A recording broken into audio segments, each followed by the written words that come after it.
So let's start with J.K. Dobbins since you asked about him first. Yeah, what do we do with J.K. Dobbins is a question. I mean, it's weird, right? It's a weird situation. He had a multi-ligament injury, multi-ligament surgery. We know that he scarred down. His body scars down abnormal, right? So let's get a little nerdy here, Betz, and we'll try to sort of unravel it. If we want to talk about brass tacks with J.K. Dobbins, is he fast AF? Yes. Was his efficiency off the charts before he was injured? Yes. Is he still probably super athletic? Yes. Is he still super young? Yes. He's coming off the ACL. We know that his body's scarred down more than usual. They had to go in after the ACL surgery and basically manipulate his knee to open up some of that scar tissue and take some of that scar tissue out. So his body scars down. That matters, and it's relevant when you are reconstructing an Achilles, because if his body scarred down in a similar way in the Achilles, then, and Betz knows this, then is there a chance, and this isn't really getting into the weeds, this is like to me, pretty relevant information, at least in my opinion, right?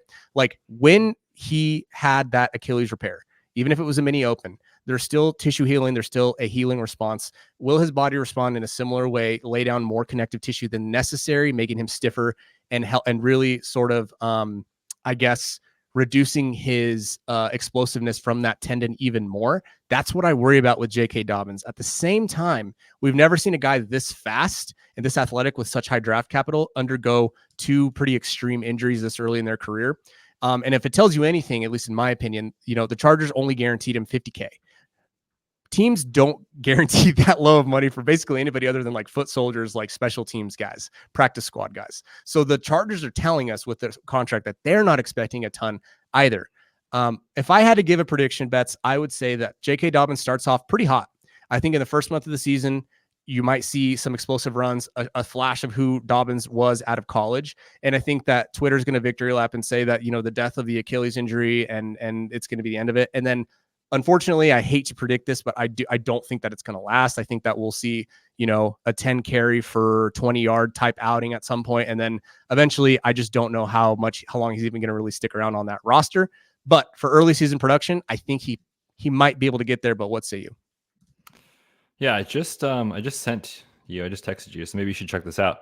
I don't know if you saw. I posted a picture on like the first or second day of camp of Dobbins going through a drill, and his left calf is significantly smaller than his right calf.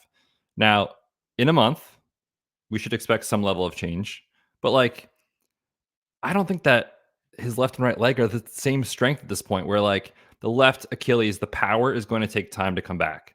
So from a production standpoint, from an on-field standpoint, like, you're asking a guy to go out there and handle some work, be probably the RB2 / 1B to Gus Edwards, and also put up production from an efficiency standpoint.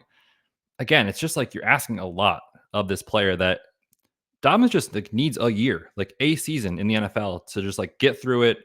And then like, I think he could be a really interesting, like next year he lands like a sneaky starting gig in the NFL if things go well this year. But what does going well off an Achilles mean, right? Like to me, it means like he stayed on the field, he played 14, 15 plus games, and he was like a contributor for the Chargers. That's what I see happening for Dobbins. So you have to ask yourself, like, where does that come in from a fantasy production standpoint? And to me, like, he's a guy that I think he'll have a few starts in your lineup this year.